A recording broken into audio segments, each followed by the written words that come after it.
إن الحمد لله نحمده ونستعينه ونستغفره ونعوذ بالله من شرور أنفسنا ومن سيئات أعمالنا من يهده الله فلا مضل له ومن يضلله فلا هادي له وأشهد أن لا إله إلا الله وحده لا شريك له وأشهد أن محمدًا عبده ورسوله يا أيها الذين آمنوا اتقوا الله حق تقاته ولا تموتن إلا وأنتم مسلمون يا أيها الناس اتقوا ربكم الذي خلقكم من نفس واحدة وخلق منها زوجها وبث منهما رجالا كثيرا ونساء واتقوا الله الذي تساءلون به والأرحام إن الله كان عليكم رقيبا يا أيها الذين آمنوا اتقوا الله وقولوا قولا سديدا يصلح لكم أعمالكم ويغفر لكم ذنوبكم ومن يطع الله ورسوله فقد فاز فوزا عظيما أما بعد فإن خير الحديث كتاب الله وخير الهدي هدي محمد صلى الله عليه وسلم وشر الأمور محدثاتها وكل محدثة بدعة وكل بدعة ضلالة وكل ضلالة في النار قال الله عز وجل شهر رمضان الذي أنزل فيه القرآن هدى للناس وبينات من الهدى والفرقان فمن شهد منكم الشهر فليصم கண்ணியமிக்க சகோதர சகோதரிகளே, ரமதான் உடைய முபாரக்கான மாதத்தை நாம் நெருங்கி கொண்டிருக்கிறோம். நபி ஸல்லல்லாஹு அலைஹி வஸல்லம் அவர்கள் ரமதான் மாதம் நெருங்கி வரும் பொழுது சஹாபா பெருமக்களை பார்த்து ரமதானுடைய வருகையை குறித்து நன்மாராயம் கூறும் விதமாகவும் இந்த ரமதான் மாதத்தை பயன்படுத்தி கொள்ள வேண்டும் என்கிற அடிப்படையில் ஒரு நினைவூட்டலாகவும் சொல்வார்கள். அதாக்கும் ஷஹ்ரு ரமதான், உங்களிடத்தில் ரமதான் மாதம் வந்துவிட்டது. ஷஹ்ருன் முபாரக்குன், அது அல்லாஹ் சுப்ஹானஹு வ தஆலாவுடைய பரக்கத்துகளை அதிகமாக கொண்ட ஒரு மாதமாகும், முபாரக்கான மாதமாகும். அந்த மாதத்திலே சொர்க்கத்தின் வாசல்கள் திறக்கப்படுகின்றன. அந்த மாதத்தில் நரகத்தின் வாசல்கள் அடைக்கப்படுகின்றன, மூடப்படுகின்றன. மேலும் ஷைத்தான்கள் விலங்கிடப்படுகிறார்கள். மேலும் அந்த மாதத்தில் ஒரு இரவு இருக்கிறது. அந்த இரவை இபாதத் செய்து பயன்படுத்தி கொள்ளாமல் யார் அந்த இரவின் நன்மைகளை இழந்து விடுகிறானோ அவன் மிகப்பெரிய ஒரு நஷ்டவாளி, அவன் மிகப்பெரிய நன்மை இழந்து விட்டான் என்பதாக நபி ஸல்லல்லாஹு அலைஹி வஸல்லம் அவர்கள் சொல்கிறார்கள். ஆக இந்த ஒரு ஹதீஸிலேயே ரமதானுடைய பல சிறப்புகளை நபி ஸல்லல்லாஹு அலைஹி வஸல்லம் அவர்கள் சொல்லிவிட்டார். ரமதான் மாதம் முபாரக்கான மாதம். பெரும்பாலும் மக்கள் ரமதான் கரீம் என்று சொல்வார்கள். ஹதீஸில், குர்ஆன் ஹதீஸில் வந்த வார்த்தை என்று பார்த்தால் ரமதான் முபாரக், ரமதான் முபாரக் என்று சொல்வதுதான் சரி.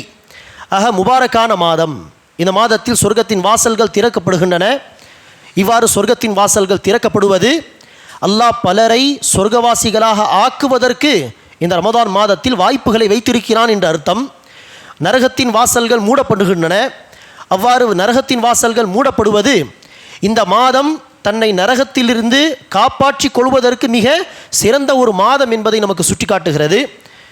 மக்கள் நன்மையான விஷயத்தில் அதிகம் ஆர்வம் காட்ட வேண்டும், பாவங்களை தவிர்த்து கொள்ள வேண்டும் என்பதற்காக ஷைத்தானுகளிலும் மிக மோசமான ஷைத்தானுகள் இருப்பார்களே, அவர்களை அல்லாஹ் சுப்ஹானஹு வ தஆலா இந்த மாதத்தில் விலங்கு போட்டு அவர்களை அடைத்து விடுகிறான். மேலும் இந்த மாதத்தில் லைலத்துல் கத்ர் என்கிற 1000 மாதங்களை விட சிறந்த இரவு இருக்கிறது. இது எல்லாமே ரமதான் மாதத்தின் தனிப்பட்ட சிறப்புகளாகும். வேறு எந்த மாதத்திற்கும் இந்த சிறப்புகள் வழங்கப்படவில்லை. ஆக இந்த மாதத்தில் நாம் செய்ய வேண்டிய கடமைகள், செய்ய வேண்டிய வணக்க வழிபாடுகள் என்ன என்பதை ஒரு நினைவூட்டல் என்கிற அடிப்படையில் இப்போது நாம் பார்க்கலாம். அன்பானவர்களே, மிக மிக அவசியமாக இந்த ரமதான் மாதத்தில் ஒவ்வொரு முஸ்லிமும், குறிப்பாக பருவ வயதை அடைந்த ஒவ்வொரு ஆணும் பெண்ணும் செய்ய வேண்டிய ஒரு வணக்கம்தான் நோன்பு நோற்பது. அல்லாஹ் சுப்ஹானஹு வ தஆலா ரமதான் மாதத்தின் நோன்பை நம் மீது விதியாக்கி இருக்கிறான். கடமையான நோன்பு இது. அல்லாஹ் சுப்ஹானஹு வ தஆலா இதை குறித்து சொல்லும் பொழுது ஷஹ்ரு ரமதான் அல்லதி உன்ஸில ஃபீஹில் குர்ஆன் ஹுதல் லின்னாஸ், மக்களுக்கு நேர்வழி காட்டக்கூடிய குர்ஆன் இறக்கி அருளப் பெற்ற மாதம் இந்த ரமதான் மாதம். இந்த குர்ஆன் மக்களுக்கு பையினாத்தின் மினல் ஹுதா, ஹிதாயத்தை தெளிவாக எடுத்துச் சொல்லக்கூடிய ஒரு வேதமாக இந்த குர்ஆன் இருக்கிறது. வல் ஃபுர்கான், மேலும் நன்மை தீமையை, சத்தியம் அசத்தியத்தை பிரித்து காட்டக்கூடிய ஒரு வேதமாக இது இருக்கிறது. அப்படிப்பட்ட வேதமாகிய குர்ஆன் இறக்கி அருளப் பெற்ற மாதம் தான் இந்த ரமதான் மாதம் என்று சொல்லிவிட்டு அடுத்து அல்லாஹ் சொல்கிறான், ஃபமன் ஷஹித மின்கும் ஷஹ்ர ஃபல்யஸும், யார் இந்த மாதத்தை உங்களில் அடைகிறாரோ அவர் நோன்பு நோற்கட்டும். ஆக இது அல்லாஹ்வுடைய கட்டளை, இது விதியாக்கப்பட்ட நோன்பு. யார் மீது கடமை இந்த நோன்பு என்றால், பருவ வயதை அடைந்த ஒவ்வொரு ஆண் பெண் மீது இந்த நோன்பு கட்டாய கடமையாகும். தொழுகை போல்தான். ஆனால் பருவ வயதை அடைந்த பிறகு நாம் நோன்பு வைக்க ஆரம்பித்தால், நோன்பு வைத்து பழக்கம் இல்லாத காரணத்தினால் பல நோன்புகள் வைக்க முடியாமல் போகலாம். அதற்காக தான் எப்படி பருவ வயதை அடைந்த பிறகு தொழ ஆரம்பித்தால் அந்த பழக்கம் இல்லாத காரணத்தினால் பல கடமையான தொழுகைகள் விடுபட்டு போகலாமோ, அதற்கு மார்க்கம் பருவ வயதை அடைவதற்கு முன்பாகவே சிறு பிள்ளைகளுக்கு தொழக்கூடிய பயிற்சி தர வேண்டும் என்று சொல்கிறதோ, அதே போல்தான் நோன்பு விஷயத்திலும் சஹாபாக்கள் என்ன செய்வார்கள், பருவ வயதை அடைவதற்கு முன்பாகவே 8 வயது 9 வயது 10 வயது சிறுவர்கள் சிறுமிகள் இருந்தாலே நோன்பு வைக்க அவர்கள் பயிற்சி கொடுப்பார்கள் என்று ஹதீஸிலே நாம் பார்க்கிறோம். ஆக பருவ வயதை அடைந்த பிறகு ஒரு கடமையான நோன்பையும் நாம் நினைச்சக்கூடாது, விட்டுவிடக்கூடாது என்பதற்காக பருவ வயதை எட்டுவதற்கு முன்பாக என்ன செய்ய வேண்டும், நம்முடைய பிள்ளைகளுக்கு நோன்பு நோக்கக்கூடிய பயிற்சியை கொடுக்க தொடங்கிவிட வேண்டும். சரி, அவ்வாறு நோன்பு நோக்கும் பயிற்சியை தரும் பொழுது கவனத்தில் கொள்ள வேண்டிய ஒரு விஷயம்தான் அன்பானவர்களே, நோன்பு வைக்க சொல்லி ஒரு பாதி நாள் போன பிறகு சரி இன்னைக்கு பாதி நோன்பு போதும், அரை நோன்பு போதும் என்று சொல்லி என்ன செய்யக்கூடாது, உணவு தரக்கூடாது. இது அவர்களுடைய அந்த நோன்பு நோக்கக்கூடிய அந்த பழக்கத்தை ஏற்படுவதற்கு பதிலாக பாதி நோன்பு வைத்து அடுத்து நோன்பை முறிக்கக்கூடிய பழக்கத்தை அவர்களுக்கு தந்துவிடும். அப்படி செய்யக்கூடாது. சஹாபாக்கள் என்ன செய்வார்கள், நோன்பு நோக்கும்படி சொல்வார்கள் சிறுவர்கள் சிறுமிகளுக்கு. அவர்கள் ஏதாவது பசி தாங்க முடியாமல் அடம் பிடித்தால் ஏதாவது பொம்மை கையில் கொடுத்து விளையாடச் சொல்வார்கள். என்ன அர்த்தம், இஃப்தார் வரை எப்படியாவது அவர்களை சாப்பிட விடாமல் செய்வார்கள் என்று தான் அர்த்தம். பாதி நோன்பு வைத்த பிறகு சரி பாதி நோன்பு போதும் சாப்பிடு என்று சொன்னால் இது தவறான ஒரு பழக்கத்தை கொண்டு வரும். ஆக சிறுவர்களுக்கு சிறுமிகளுக்கு நோன்பு நோக்கக்கூடிய பயிற்சியை தர வேண்டும். அப்போதுதான் பருவ வயதை அடைந்த பிறகு அவர்கள் கடமையான ஒரு நோன்பையும் விடாமல் அதை கடைபிடிக்கக்கூடியவர்களாக உருவாக்கப்படுவார்கள். ஆக இந்த நோன்பு பருவ வயதை அடைந்த ஒவ்வொரு ஆண் பெண் மீது கடமை. ஆம், மனிதர்கள் என்கிற அடிப்படையில் நோன்பு நோக்க முடியாத சில நிலைகள் மக்களுக்கு வரலாம். ஆகவேதான் மார்க்கம் அப்படிப்பட்ட மக்களுக்கு நோன்பை விடக்கூடிய சலுகையும் தருகிறது. அல்லாஹ் சுப்ஹானஹு வ தஆலா நமக்கு வழங்கிய இந்த மார்க்கம் நடைமுறைக்கு மிக பொருத்தமான மார்க்கம். எல்லோரும் நோன்பு நோக்க வேண்டும், யாருக்கும் சலுகை கிடையாது என்று சொன்னால் அது நடைமுறைக்கு பொருத்தமான மார்க்கமாக சட்டமாக இருக்க முடியாது. நோன்பு நோற்பது கடமை, இது அடிப்படை சட்டம். ஆம், யாருக்கு நோன்பு நோக்க முடியாத ஒரு நிலை வருமோ அவர்களுக்கு அல்லாஹ் என்ன செய்கிறான், சலுகை வழங்குகிறான். அந்த சலுகை அன்பானவர்களே 2 வகைப்படும். சலுகை 2 வகைப்படும். ஒரு வகை என்ன, ரமதான் மாதத்தில் ஏதோ ஒரு தவிர்க்க முடியாத ஒரு காரணத்தின் அடிப்படையில் எத்தனை நோன்பு நோக்க முடியாமல் போகுமோ அத்தனை நோன்புகளை விட்டுவிட்டு ரமதானுக்கு பிறகு அடுத்த ரமதான் வருவதற்கு முன்பாக அந்த இடைப்பட்ட மாதங்களில் அதை கதா செய்வது. ரமதானில் அந்த நோன்பை விடலாம், ரமதானுக்கு பிறகு அதை நீங்கள் கதா செய்ய வேண்டும் என்கிற ஒரு சலுகை. நோன்பு மன்னிக்கப்படாது, நோன்பு வைக்க வேண்டும், ஆனால் ரமதானுக்கு பிறகு. இன்னொரு சலுகை தான் அன்பானவர்களே, இந்த கடமையான நோன்புகளுக்கு பதிலாக 29 நாட்கள் என்று சொன்னால் 29 நோன்புகளுக்கு பதிலாக, அல்லது ரமதானுடைய மாதம் 30 நாட்கள் பூர்த்தி ஆகிறது என்று சொன்னால் 30 நோன்புக்கு பதிலாக ஒவ்வொரு நோன்புக்கு பதிலாகவும் ஒருவேளை சாப்பாடு என்கிற கணக்கில் ஏழைக்கு மிஸ்கீனுக்கு என்ன செய்ய வேண்டும், உணவளிக்க வேண்டும். இது ஒரு சலுகை. இதில் முதலாவது சொன்ன சலுகை யாருக்குரியது என்று கேட்டால், பிரயாணிகள், பயணத்தில் இருப்பவர்கள். பயணத்தில் எனக்கு சிரமம் கிடையாது, ஒரு 2 மணி நேரம் 3 மணி நேரம் பயணம்தான், அதுவும் சொகுசு வாகனத்தில் தான் நான் போவேன் என்று சொன்னால் நோன்பு விடுவதற்கும் அனுமதி உண்டு பிரயாணி என்கிற அடிப்படையில். ஆனால் நோன்பை வைத்து கடமையை முடித்து விடுவது சிறந்தது. ஆனால் எங்கு பயணத்தில் சிரமமாக இருக்கும் என்கிற நீங்கள் பயப்படுவீர்களோ, நோன்பு வைத்து பயணம் செய்வது சிரமமாக இருக்கும் பயம், அல்லது உறுதியாக தெரியும் நோன்பு வைத்து பயணம் செய்யவே முடியாது அல்லது பயணத்தில் நோன்பை வைக்கவே முடியாது என்று உறுதியாக தெரிந்தாலோ அந்த இடத்தில் நோன்பு வைத்து கிளம்பக்கூடாது, நோன்பு வைக்காமல் அந்த சலுகை பயன்படுத்தி கொள்ள வேண்டும் கட்டாயம். ஆக பிரயாணிகளுக்கான சலுகை இது. அந்த பிரயாணம் அந்த பயணம் காரணமாக எத்தனை நோன்பு விடுபட்டு போகுமோ அதை ரமதானுக்கு பிறகு பூர்த்தி செய்ய வேண்டும். இரண்டாவது சாரார் யார்? தற்காலிகமாக ஏதாவது காய்ச்சல், வயிற்று வலி போன்ற ஏதோ ஒரு தற்காலிகமான வியாதியால் பாதிக்கப்பட்டவர்கள். அந்த தற்காலிகமான நோயால் எத்தனை நோன்புகள் விடுபட்டு போகுமோ அத்தனை நோன்புகளை ரமதானுக்கு பிறகு அவசியம் கதா செய்ய வேண்டும். அதே போல மாதவிடாய் அல்லது பிரசவ இரத்தப்போக்குள்ள பெண்கள், இந்த இரத்தப்போக்கு காரணமாக எத்தனை நோன்புகள் விடுபட்டு போகுமோ அத்தனை நோன்புகளை ரமதானுக்கு பிறகு அவர்கள் கதா செய்ய வேண்டும். இது எல்லாமே இந்த மக்களுக்கு அல்லாஹ் சுப்ஹானஹு வ தஆலா சொன்ன சலுகை. இதில் கர்ப்பமாக இருக்கக்கூடிய பெண்கள் அல்லது பாலூட்டும் தாயாக இருக்கக்கூடியவள், அவர்களுக்குரிய சட்டம் என்ன என்று பார்த்தால், கர்ப்பமாக இருக்கும் பெண்கள் அல்லது பாலூட்டும் தாய்களுடைய அடிப்படை சட்டம், அவர்களுக்கு இந்த சலுகை கிடையாது. நோன்பு வைப்பது தான் அவர்களுக்குரிய அடிப்படை சட்டம். சில பெண்கள் உடல் ரீதியாக பலவீனமாக இருப்பார்கள், அல்லது அவர்கள் ஏதோ ஒரு விதத்தில் ஆரோக்கியமாக இருந்தாலும் அவர்கள் நோன்பு வைத்தால் குழந்தைக்கு பாதிப்பு ஏற்பட வாய்ப்புகள் உண்டு என்பதாக மருத்துவர்கள் சொல்கிறார்கள் என்று சொன்னால், அந்த நிலையில் மாத்திரம் நபி ஸல்லல்லாஹு அலைஹி வஸல்லம் சொன்னார்கள், பாலூட்டும் தாய் மற்றும் கர்ப்பிணி பெண்ணுடைய சட்டமானது பிரயாணி போன்றது. என்ன அர்த்தம்?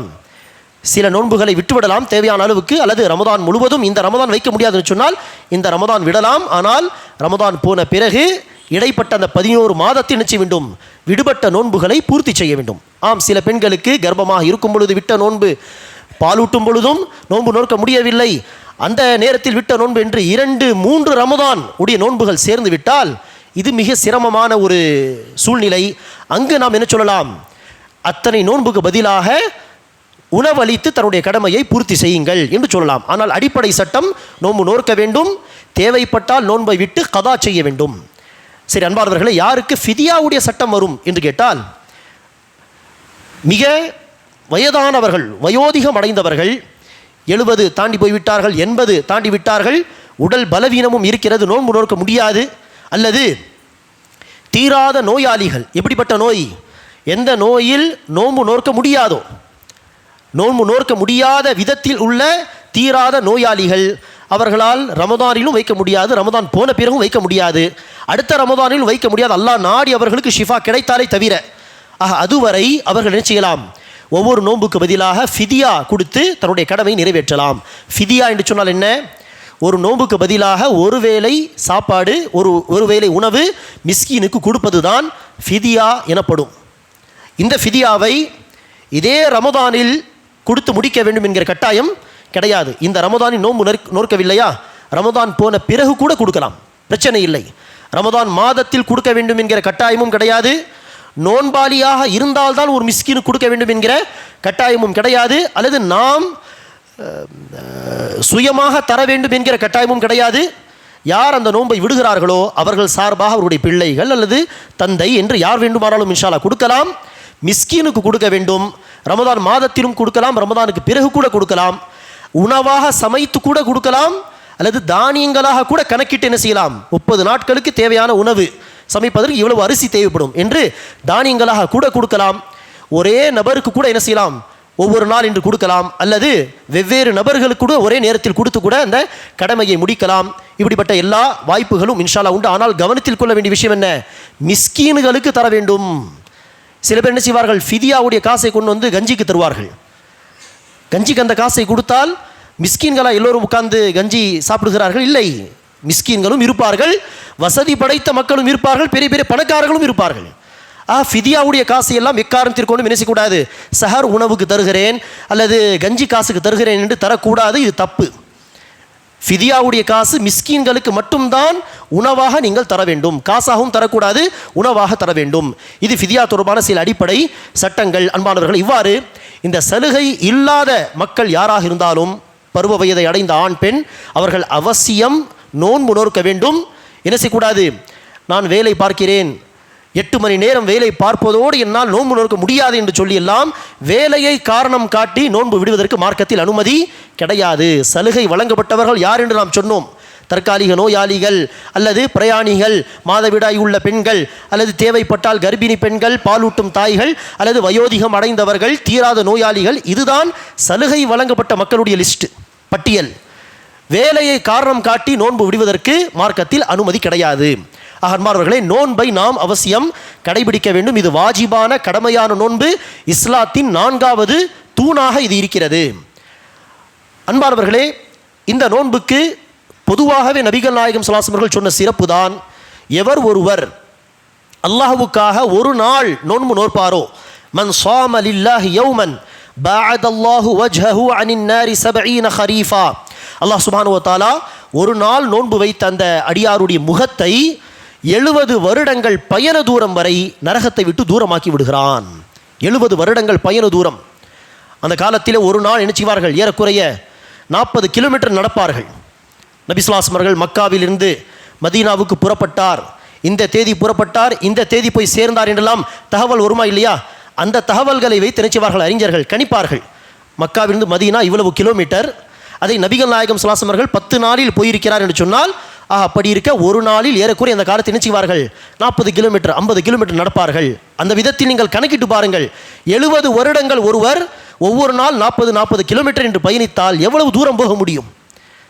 அப்படி இருக்க அல்லாஹ் ஒரு நோன்புக்கு பதிலாக நரகத்தை விட்டு நம்மை அவ்வளவு தூரமாக்குகிறான் என்று சொன்னால், ஒரு ரமதான் முழுவதும் நாம் அல்லாஹ்வுக்காக இஹ்லாஸோடு நோன்பு வைத்து விட்டால், வாழ்நாளில் ஒவ்வொரு ரமதானும் அல்லாஹ்வுக்காக தவறாமல் நாம் நோன்பு வைத்து விட்டால், நரகத்தை விட்டு அல்லாஹ் நம்முடைய முகத்தை எவ்வளவு தூரமாக்குவான் என்று நம்மால் கற்பனை கூட செய்ய முடியாது. அவ்வளவு மகத்தான ஒரு வணக்கம் இந்த நோன்பு. இது போக அன்பானவர்களே, நோன்புக்கு மகத்தான கணக்கில்லாத கூலி இருக்கிறது. நோன்பாளியின் துர்வாடை கூட அல்லாஹ்வுக்கு துர்வாடை கிடையாது, அது கஸ்தூரையை விட மிக சுத்தமானது என்றெல்லாம் பல சிறப்புகள் சொல்லப்பட்டுள்ளது. அதில் குறிப்பாக ரமதானுடைய நோன்புக்கு ரசூல் அவர்கள் சொன்ன கூடுதலான சிறப்பு தான் என்னது? மன் ஸாம ரமதான ஈமானன் வஹ்திஸாபன் குஃபிர லஹு மா தகத்தம மின் தம்பிஹ். எவர் ஒருவர் ரமதான் மாதம் முழுவதும் நோன்பு நோற்பாரோ, 2 கண்டிஷன், 2 நிபந்தனைகளோடு, ஈமானன், அல்லாஹ் இந்த நோன்பை என் மீது விதித்திருக்கிறான், கடமையாக்கி இருக்கிறான், இதை நான் எக்காரணத்திற்கொண்டும் விடக்கூடாது, விட முடியாது என்கிற அந்த நம்பிக்கையோடு, அல்லாஹ் மீது நம்பிக்கை வைத்து, வஹ்திஸாபன், இந்த நோன்புக்கு பதிலாக அல்லாஹ் எனக்கு மகத்தான கூலியை தருவான், கணக்கில்லாத கூலி. மலக்குமார்களும் அந்த கூலி எழுத மாட்டார்கள். அல்லாஹ் சொல்வான், விட்டுவிடுங்கள் நோன்பை, அதற்குரிய கூலியை நான் தருவேன், அதை நீங்கள் எழுதக்கூடாது என்று.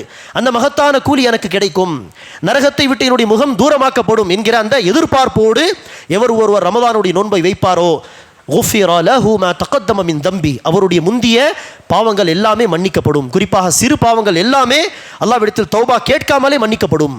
இது மகத்தான சிறப்பு. இதையெல்லாம் கவனத்தில் கொண்டு அன்பானவர்களே, நோன்பை எக்காரணத்திற்கொண்டும் நாம் விடக்கூடாது. இது முதலாவது விஷயம். இரண்டாவதாக, ரமதான் மாதத்தில் நாம் அவசியம் செய்ய வேண்டிய ஒரு வணக்கம்தான் குர்ஆனை அதிகமாக ஓதுவது. இது ஒவ்வொரு ரமதானுடைய காலத்திலும் நாம் கேட்ட விஷயங்கள் தான். ஆனால் நினைவூட்டல் என்கிற அடிப்படையில் நாம் அவசியம் இதை சொல்ல வேண்டும், இதை கேட்க வேண்டும். ஆக ரமதான் மாதத்தில் குர்ஆனை அதிகமாக படிப்பது, இது குர்ஆனுடைய மாதம்.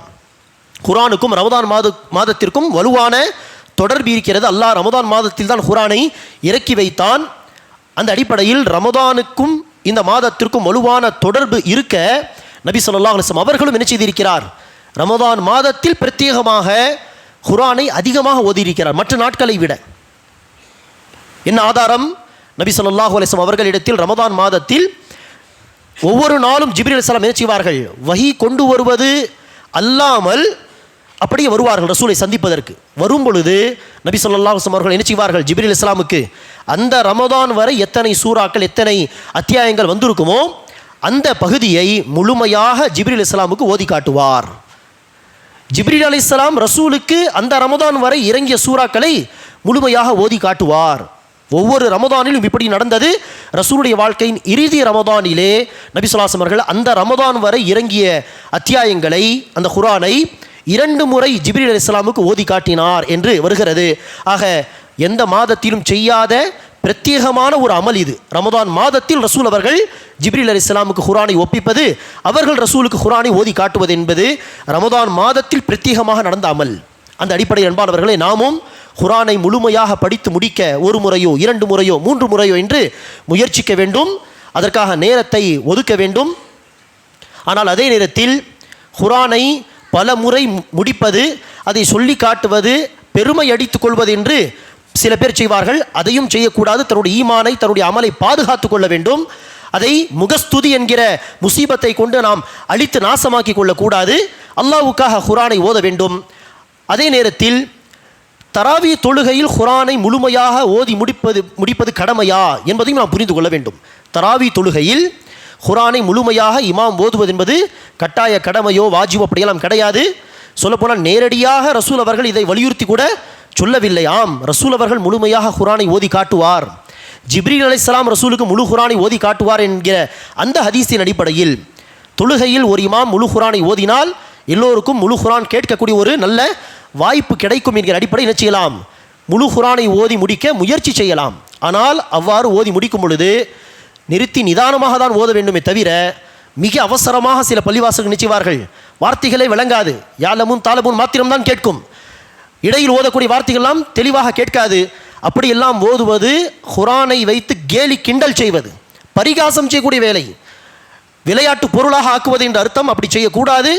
ஓரளவுக்கு நிறுத்தி நிதானமாக வார்த்தைகள் விளங்கும் விதத்திலே ஓதி குர்ஆனை முடிக்க முடியும் என்று சொன்னால் நல்ல விஷயம், ஓதலாம், தப்பு கிடையாது, நல்ல விஷயம். குர்ஆனை முழுமையாக ஓதக்கூடிய வாய்ப்பும் பின்னால் நின்று தொழக்கூடியவர்களுக்கு குர்ஆனை முழுமையாக கேட்கக்கூடிய வாய்ப்பும் இன்ஷா அல்லாஹ் கிடைக்கும். அந்த விதத்தில் ஒரு நல்ல அமல் இது. ஆனால் அதற்கென மிக அவசரமாக ஓதுவது தவறாகும். அப்படி ஓதுவதை விட ஓரளவுக்கு ஓதுங்கள், நிறுத்தி நிதானமாக ஓதுங்கள், அது சிறந்தது. ஆக தனிப்பட்ட முறையிலும் நாம் என்ன செய்ய வேண்டும்? குர்ஆனை முழுமையாக ஓதி முடிக்க முயற்சிக்க வேண்டும். குர்ஆன் உடைய மாதமாக இந்த ரமதான் மாதம் இருக்கும் காரணத்தினால் மற்ற நாட்களை விட ரமதான் மாதத்தில் தன்னுடைய தொடர்பை குர்ஆனோடு அதிகப்படுத்தி கொள்ள வேண்டும். அடுத்தபடியாக அன்பானவர்களே, ரமதானுடைய மாதத்தில் நாம் இரவு தொழுகையை கடைபிடிக்க வேண்டும். இரவு தொழுகை மற்ற நாட்களில் என்ன இரவு தொழுகையோ அதே இரவு தொழுகை தான் ரமதான் மாதத்திலும். ரமதானுக்கென தனி தொழுகை எல்லாம் எதுவும் கிடையாது. மற்ற நாட்களில் என்ன இஷாவுக்கு பிறகு நேரம் ஆரம்பித்து தஹஜ்ஜுத் நேரம் வரை, ஃபஜர் வரை இரவு தொழுகைக்கான நேரம். தூங்கி எழுந்து தொழுதால் அதுக்கு தஹஜ்ஜுத் என்கிற ஒரு கூடுதலான பெயர். எல்லாமே இரவு தொழுகை தான். அதே தொழுகை தான் ரமதான் மாதத்திலும் நாம் தொழுகிறோமே ஒழிய ரமதான் மாதத்திற்கென தனி தொழுகை ரசூல் அவர்கள் நமக்கு காட்டித்தரவில்லை. மற்ற நாட்களில் இருக்கக்கூடிய இரவு தொழுகை தான் நாம் தராவி என்கிற பெயரிலே தொழுகிறோம். இந்த தராவி என்கிற வார்த்தையெல்லாம் ரசூலுடைய காலத்தில் இருந்தது கிடையாது, சஹாபாவுடைய காலத்திலும் கிடையாது. அதெல்லாம் பிற்காலத்தில் என்ன செய்தார்கள்? ரமதான் மாதத்தில் தொழக்கூடிய தொழுகைக்கு தராவி என்கிற பெயரை சூட்டினார்கள். ரசூலுடைய காலத்தில் அது இரவு தொழுகை என்று தான் அழைக்கப்பட்டது, ஹியாமுல் லைல் என்று தான் அழைக்கப்பட்டது. நபிகள் நாயகம் ஸல்லல்லாஹு அலைஹி வஸல்லம் அவர்கள் இந்த தொழுகையை 2 நாள் என்ன செய்தார்கள்? சஹாபா பெருமக்களுக்கு தொழ வைத்தார்கள். அதுவும் ரசூல் ஸல்லல்லாஹு அலைஹி வஸல்லம் அவர்கள் வாருங்கள் தொழலாம் என்று அழைத்து தொழுதது கிடையாது. ரசூல் அவர்கள் தனியாக தொழுவதற்கு நின்றார். சஹாபாக்களும் அப்படியே பின்னாடி போய் நின்ற பொழுது ரசூல் அவர்கள் ஜமாத்தாகவே தொழ வைத்து விட்டார். 2வது நாளும் ரசூல் அவர்கள் தனியாக தொழுவதற்காக போய் நிற்கிறார்கள். சஹாபாவும் ஜமாத் படி வந்ததும் சரி ஜமாத்தாக ரசூல் அவர்கள் தொழ வைத்து விட்டார். 3வது நாளும் அதே போல் ரசூல் தொழ போகும் பொழுது சஹாபாக்கள் வந்து நின்றதும் ரசூல் ஸல்லல்லாஹு அலைஹி வஸல்லம் அவர்கள் சொன்னார்கள், இல்லை வேண்டாம், தனித்தனியாக தொழுது கொள்ளுங்கள். இப்படி ஒவ்வொரு நாளும் இந்த சுன்னத்தான தொழுகை இப்படி ஜமாத்தாக தொழுதால் அல்லாஹ் அதை கடமையாக மாற்றி விடுவானோ என்று நான் பயப்படுகிறேன். இது நபி ஸல்லல்லாஹு அலைஹி வஸல்லம் அவர்கள் தன்னுடைய உம்மத் மீது வைத்திருந்த அக்கறையை சுட்டி காட்டுகிறது. ஐவேளை தொழுகை கடைபிடித்து தொழுவதே சவாலான விஷயம் பல பேருக்கு. அப்படி இருக்க இதை அல்லாஹ் விதித்து விட்டால் இந்த உம்மத்தால் தொழ முடியாமல் போய்விடுமே என்கிற அந்த அக்கறை காரணமாக ரசூல் சொன்னார்கள், வேண்டாம், அல்லாஹ் அதை கடமையாக ஆக்கி விடுவான் என்று நான் பயப்படுகிறேன். அடுத்து நபி ஸல்லல்லாஹு அலைஹி வஸல்லம் அவர்கள் வஃபாத்தாகி விட்டார். அபூபக்கருடைய ஆட்சி காலத்திலும் மக்கள் தனித்தனியாக தான் இபாதத் செய்வார். ரமதான் மாதத்தில் தனித்தனி இபாதத் செய்வது தான் இருந்தது. உமர் பின் கத்தாபுடைய ஆட்சி வந்தது. உமர் பின் கத்தாபுடைய ஆட்சியில் அவர்கள் யோசித்தார்கள், மக்களை இரவு தொழுகையில் ஜமாத்தாக ஒன்று கூட்டினால், ஒரு இமாமை தொழ வைக்க சொல்லி அந்த இமாமுக்கு பின்னால் மக்களை ஜமாத்தாக ஒன்று கூட்டிவிட்டால் சிறப்பாக இருக்குமே என்று யோசித்து நினைச்சார்கள். உபை பின் கஅப் ரதியல்லாஹு அன்ஹு அவர்களை நியமித்து, இமாமாக நியமித்து அவர்களை தொழ வைக்க சொன்னார்கள். இஷா தொழுகைக்கு பிறகு மக்கள் போய் தஹஜ்ஜுத் நேரத்தில் வாருங்கள் என்று சொன்னால் மக்கள் வரமாட்டார்கள் பெரும்பாலும். ஆக என்ன செய்தார்கள்? இஷா தொழுகையோடு கையோடு அப்படி தொழ வைத்து அனுப்பிவிடலாம் என்று இஷாவுக்கு பிறகே இரவு தொழுகை தொழும்படி சொன்னார்கள். இப்படி தான் என்னது மாதம் முழுவதும் தொழக்கூடிய ஒரு வழிமுறை வந்தது. ஆனால் இது என்ன ஆகாது? பிதஅத் ஆகாது. இது ஏன் பிதஅத் ஆகாது என்று கேட்டால், நபிகள் நாயகம் ஸல்லல்லாஹு அலைஹி வஸல்லம் அவர்கள் 2 நாள் தொழ வைத்ததில் ரமதான் மாதத்தில் ஜமாத்தாக இந்த தொழுகை தொழ வைக்கலாம் என்பதற்கான ஆதாரம் நமக்கு கிடைத்து விட்டது. சரி, ரசூல் அவர்கள் ஏன் தொடரவில்லை என்றால், தொடர்ந்து தொழுதால் அல்லாஹ் அதை வாஜிபாக மாற்றி விடுவானோ என்கிற பயம். அந்த பயம் தான் ரசூல் போன பிறகு இல்லையே. ரமதான் மாதம் முழுவதும் நாம் தொழுதாலும் இப்போது நஃபிலான ஒரு தொழுகை வாஜிபாக மாறப்போவதில்லை, வாஜிபான தொழுகை நஃபிலாக சுன்னத்தாக மாறப்போவதில்லை. அந்த பயம் இல்லாத காரணத்தினால்தான் உமர் பின் கத்தாப் மாதம் முழுவதும் தொழ வைத்தார்கள். அது பிதாத் கிடையாது. அந்த அமலுக்கு ரசூலுடைய வாழ்க்கையில் ஆதாரம் இருக்கிறது. ஆக இரவு தொழுகை நாம் இன்ஷா அல்லாஹ் கடைபிடிக்க வேண்டும். இரவு தொழுகை, ரமதானுடைய மாதத்தின் இரவு தொழுகைக்கு ரசூல் அவர்கள் சொன்ன தனி சிறப்பு என்ன? மன் காம ரமதான ஈமானன் வஹ்திசாபன் குஃபிர லஹு மா தகத்தம மின் தம்பி. எவர் ஒருவர் ரமதான் மாதம் முழுவதும் நின்று வணங்குவாரோ என்கிற வார்த்தையை எல்லா அறிஞர்களும் எப்படி புரிந்து கொள்கிறார்கள்? இரவு தொழுகை. ஆக எவர் ஒருவர் ரமதான் மாதம் முழுவதும் இரவு தொழுகை கடைபிடித்து தொழுவாரோ ஈமானோடு கூலியை எதிர்பார்த்து அல்லாஹ் அவருடைய முந்திய பாவங்களை மன்னித்து விடுவான். ஆக இரவு தொழுகை மற்ற மாதங்களில் உள்ள அதே இரவு தொழுகை தான் ரமதான் மாதத்திலும். ரமதான் மாதத்தின் இரவு தொழுகைக்கு தனி சிறப்பு சொல்லப்பட்டுள்ளது. அதுதான் இந்த ஹதீஸ். அதுபோக அன்பானவர்களே, ரமதான் மாதத்தில் நாம் கடைபிடிக்க வேண்டிய இன்னொரு முக்கியமான அமல் தான் அதிகமாக சதகாத்துகள் தருவது. நபி ஸல்லல்லாஹு அலைஹி வஸல்லம் அவர்கள் ஜிப்ரீல் அலைஹிஸ்ஸலாம் ரமதான் மாதத்தில் ரசூலை சந்திப்பதற்காக வேண்டியே வரும்பொழுது குர்ஆனை ஓதி காட்டுவார், அவரும் குர்ஆனை ஓதி காட்டுவார் என்று சொன்னோமே. அந்த நேரத்தில் நபி ஸல்லல்லாஹு அலைஹி வஸல்லம் என்ன செய்வார்களாம்? அதிகமாக சதகாத்துகள் தருவார்கள், அதிகமாக தான தர்மங்களில் ஈடுபடுவார்கள். மற்ற மாதங்களில் கொடுப்பதை காட்டிலும் ரமதான் மாதத்தில் நபி ஸல்லல்லாஹு அலைஹி வஸல்லம் அவர்கள் புயல் மாதிரி நினைச்சுவார்கள், சதகா தருவதில் ஈடுபடுவார்கள் என்று இப்னு அப்பாஸ் ரலியல்லாஹு அன்ஹுமா அவர்கள் அறிவிக்கிறார்கள். ஆக இது தான தர்மங்களின் மாதம், தான தர்மங்களில் அதிகமாக ஈடுபட வேண்டும்.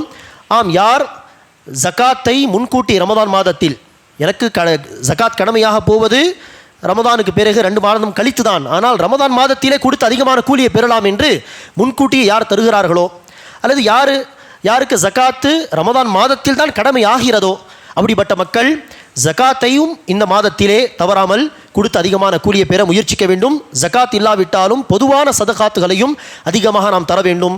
இது மட்டுமல்லாமல் அதிகமாக துஆ செய்வது, இஸ்திக்ஃபார் பாவ மன்னிப்பு தேடுவது, குறிப்பாக பாவ மன்னிப்பு தேடுவதற்கு சிறந்த நேரம் சஹருடைய நேரம்.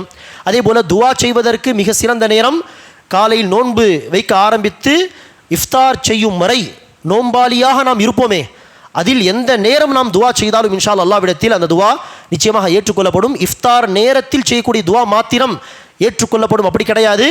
நோன்பாளி எந்த நேரத்தில் துஆ செய்தாலும் இன்ஷா அல்லாஹ் அந்த துஆ கண்டிப்பாக அல்லாஹ்விடத்தில் ஏற்றுக்கொள்ளப்படும். ஆக இந்த ரமதான் மாதத்தில் வாஜிபான நோன்பை, கடமையான நோன்பை கடைபிடிப்பதும், அதே போல இரவு தொழுகை கடைபிடிப்பது, குர்ஆனை அதிகமாக ஓதி வருவது, சதகாத்துகள் அதிகமாக தருவது, லைலத்துல் கத்ர் இரவை தேடும் விதத்திலே இறுதி 10 அதிகமாக இரவில் கண்விழித்து வணக்க வழிபாடுகளில் ஈடுபடுவது, துஆ இஸ்திக்ஃபாரை கடைபிடிப்பது என்று நபிகள் நாயகம் ஸல்லல்லாஹு அலைஹி வஸல்லம் அவர்கள் காட்டி தந்த வழிமுறைப்படி வணங்கி வழிபட்டு வருகின்ற இந்த ரமதான் மாதத்தை நாம் எல்லோரும் பயன்படுத்திக் கொள்வோமாக.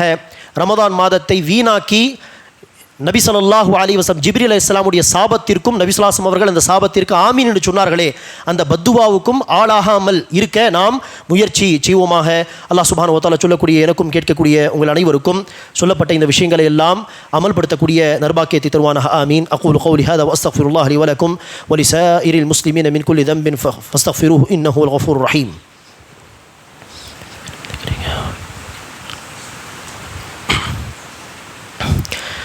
الحمد لله رب العالمين والصلاة والسلام على أشرف الأنبياء والمرسلين نبينا محمد وعلى آله وأصحابه أجمعين وعلى من تبعه بإحسان إلى يوم الدين أما بعد. கண்ணியமிக்க சகோதர சகோதரிகளே, ஒரு ரமதான் மாதத்தை நாம் இஹ்லாஸோடு, உள்ள தூய்மையோடு, நபி வழி அடிப்படையில் நன்மையான காரியங்களை செய்து பாவங்களை தவிர்த்து நாம் முறையாக பயன்படுத்தி கொண்டால் அந்த ஒரு ரமதானுடைய நன்மை என்பது எவ்வளவு அதிகமாக இருக்கும் என்றால், நாம் எல்லோரும் கேள்விப்பட்ட ஹதீஸாக இருக்கும். 2 சஹாபாக்கள், தோழர்கள் அல்லது சகோதரர்கள் 2 பேர் ஒரே நேரத்தில் தான் இஸ்லாத்தை தழுவினார்கள், ஒரே நாள் இஸ்லாத்தை தழுவினார்கள். அதில் ஒருவர் ஒரு களத்திலே ஷஹீதாக்கப்படுகிறார். அவருடைய தோழர் அடுத்த 1 வருடம் உயிரோடு இருந்தார்கள். உயிரோடு இருந்து நார்மலாக வஃபாத்தாகிவிட்டார்கள், களத்தில் கொல்லப்படவில்லை, ஷஹீதாகவில்லை. இந்த 2 தோழர்களை குறித்து ஒரு சஹாபி என்ன செய்தார்கள்? அநேகமாக அபூ தல்ஹா ரலியல்லாஹு அன்ஹு கனவு பார்க்கிறார்கள். கனவு பார்த்தால் இந்த 2 தோழர்களில் ஷஹீதாக்கப்படுபவருக்கு முன்பாகவே 1 வருடம் கழித்து வஃபாத்தானாரே, நார்மலான மவுத், அவர் சொர்க்கத்தில் நுழைவதாகவும் அவருக்கு பின்பாக ஷஹீதாக்கப்பட்டவர் சொர்க்கத்தில் நுழைவதாகவும் நினைச்சுகிறார்கள், பார்க்கிறார்கள். பார்த்து ஆச்சரியப்பட்டு பேசுகிறார்கள். ஷஹீதானவர் ஆனால் 2வதாக நுழைகிறார், ஷஹீது இல்லாமல் நார்மலாக வஃபாத்தானவர் முந்திக் கொள்கிறார் சொர்க்கத்தை நோக்கி, இது எப்படி என்று சஹாபாக்கள் பேசும் பொழுது இடையில் நபி ஸல்லல்லாஹு அலைஹி வஸல்லம் வந்து கேட்டார்கள், அலைஸ அது ஆஷஹாத பஅதஹு சனதன், நீங்கள் சொல்லக்கூடிய முந்திக் கொண்ட இந்த நபர், இந்த சஹாபி ஷஹீதாக்கப்பட்ட தோழருக்கு அடுத்து 1 வருடம் வாழவில்லையா? ஆம் யா ரசூலல்லாஹ், 1 வருடம் வாழ்ந்தார்கள். அந்த 1 வருடத்தில் இன்ன பல தொழுகைகளை தொழவில்லையா? ஆம் யா ரசூலல்லாஹ், தொழுதார்கள். அதில் இடையில் ரமதான் வந்தது, அந்த ரமதான் மாதத்தில் அவர்கள் வணங்கவில்லையா? ஆம் யா ரசூலல்லாஹ், ரமதான் மாதத்தில் வணங்கினார்கள். ஆகவேதான் இந்த இருவருக்கு மத்தியில், வானங்களுக்கும் பூமிக்கும் மத்தியில் உள்ள வித்தியாசம் போல் அந்த இருவருக்கு மத்தியில் நன்மைகள் வித்தியாசம் இருக்கிறது என்பதாக நபி ஸல்லல்லாஹு அலைஹி வஸல்லம் சொன்னார்கள். இது ஒரு ரமதானை நாம் பயன்படுத்தி கொண்டால் உள்ள நன்மை என்று சொன்னால் யோசித்து பாருங்கள், நம்முடைய வாழ்க்கையில் எத்தனை ரமதான் வருமோ அது அல்லாஹ் நமக்கு அவ்வளவு தரக்கூடிய கிஃப்ட், பரிசாகும். ஆக ரமதான் மாதத்தை நாம் பயன்படுத்தி கொண்டால் மகத்தான நன்மை, பயன்படுத்தி கொள்ளாமல் வீணாக்கிவிட்டால் ஜிப்ரீல் அலைஹிஸ்ஸலாத்து வஸ்ஸலாம் அவருடைய சாபம் நம்முடைய கவனத்தில் வர வேண்டும். ரமதான் மாதத்தை அடைந்தும் யார் அதை பயன்படுத்தி கொள்ளவில்லையோ, மஃபிரத்துக்கு வழியாக அதை ஆக்கவில்லையோ, அவன் நாசமாகட்டும், அழியட்டும் என்று சொல்ல நபிகள் நாயகம் ஸல்லல்லாஹு அலைஹி வஸல்லம் அவர்கள் ஆமீன் என்று சொன்னார்கள். அல்லாஹ் சுப்ஹானஹு வ தஆலா நம் அனைவருக்கும் இந்த ரமதான் மாதத்தை பயன்படுத்தி கொள்ளக்கூடிய பாக்கியத்தை தருவானாக. இறுதியாக அன்பானவர்களே, 2 முக்கிய அறிவிப்புகள். முதலாவதாக, இந்த வருடம் தேர்வுகள் எல்லாம் நெருக்கமாக இருக்கும் காரணத்தினால் பள்ளிவாசல் நடக்கக்கூடிய மதரசாக்களுடைய ஆண்டு விழா என்பது இன்ஷா அல்லாஹ் ரமதானுக்கு பிறகு ஏப்ரல் மாதம் அந்த சந்தர்ப்பத்திலே வைக்கப்படும். தற்போது இன்ஷா அல்லாஹ் பெண்கள் மதரசாவில் படிக்கக்கூடிய பெண் பிள்ளைகளுக்கு சனிக்கிழமை அன்று மக்ரிப்க்கு பிறகு பரிசுகள் இன்ஷா அல்லாஹ் வழங்கப்படும். ஆண் பிள்ளைகள் உடைய மதரசாவில் படிக்கக்கூடிய ஆண் பிள்ளைகளுக்கு இன்ஷா அல்லாஹ் ஞாயிற்றுக்கிழமை அன்று மக்ரிப்க்கு பிறகு பயானுடைய நேரத்தில் இன்ஷா அல்லாஹ் பரிசுகள் வழங்கப்படும். இந்த நிகழ்ச்சியில் பெண்களுடைய நிகழ்ச்சியிலும் ஆண்களுடைய நிகழ்ச்சியும் கலந்து கொண்டு மாணவ மாணவிகளை ஊக்குவிக்கும்படி அன்புடன் கேட்டுக்கொள்கிறோம். இரண்டாவதாக அன்பானவர்களே, பட்டூரில் சென்ற வருடம் முன்பாக அஹ்ல் ஹதீஸ் மர்கஸ் ஒன்று உருவாக்கப்பட்டது நமக்கு தெரியும். அல்ஹம்துலில்லாஹ், அங்கு சிறப்பாக ஐவேளை தொழுகைகள், மக்தப் மதரசா, பயான் நிகழ்ச்சிகள் அவ்வப்போது வைப்பது, பெண்களுக்கான பயான் நிகழ்ச்சிகள் என்று பல பணிகளை அல்ஹம்துலில்லாஹ் சகோதரர்கள் செய்து வருகிறார்கள். ரமதான் மாதத்திலும் சென்ற வருடமும் தராவி தொழுகை நடத்தப்பட்டது, இஃப்தாருக்கான ஏற்பாடும் செய்யப்பட்டது. இந்த வருடமும் இன்ஷா அல்லாஹ் இந்த ஏற்பாடுகள் பட்டூரில் இருக்கக்கூடிய அஹ்ல் ஹதீஸ் மர்கஸில் இன்ஷா அல்லாஹ் செய்யப்படும். பள்ளிவாசல் உருவாக்கக்கூடிய முயற்சிகளிலும் சகோதரர்கள் ஈடுபட்டு இருக்கிறார்கள். அதற்காகவும் இன்ஷா அல்லாஹ் தேவைப்படும் பொழுது தாராளமாக தந்து உதவுங்கள். தற்போது ரமதானுடைய செலவினங்களுக்காக பட்டூருடைய மர்கஸுக்காக தன்னுடைய சதகாத்துகளை இன்றைய ஜும்மா உசூலிலே, துண்டு உசூலிலே தாராளமாக தன்னுடைய தான தர்மங்களை கொடுத்து உதவும்படி அன்புடன் கேட்டுக்கொள்ளப்படுகிறது. அல்லாஹ் சுப்ஹானஹு வ தஆலா ரமதானுடைய வருகின்ற இந்த மாதத்தில் நபி ஸல்லல்லாஹு அலைஹி வஸல்லம் அவர்கள் நமக்கு வலியுறுத்தி சொன்ன எல்லா வணக்க வழிபாடுகளை செய்து நேரத்தை வீணாக்காமல் ஒவ்வொரு நொடியையும் பயன்படுத்தி கொள்ளக்கூடிய பாக்கியத்தை அல்லாஹ் சுப்ஹானஹு வ தஆலா நமக்கு தந்தருள் புரிவானாக. ஆமீன். ரப்பனா ஆத்தினா ஃபித் துன்யா ஹஸன வ ஃபில் ஆখিরাতি ஹஸனத வ கினா அஸாபன் நார். اللهم آت أنفسنا تقواها وزكها أنت خير من زكاها أنت وليها ومولاها. اللهم أعز الإسلام والمسلمين وانصر الإسلام والمسلمين واخذل الكفرة واليهود والنصارى والمشركين. اللهم صل على محمد وعلى آل محمد كما صليت على إبراهيم وعلى آل إبراهيم إنك حميد مجيد. اللهم بارك على محمد وعلى آل محمد كما باركت على إبراهيم وعلى آل إبراهيم إنك حميد مجيد. وآخر دعوانا أن الحمد لله رب العالمين.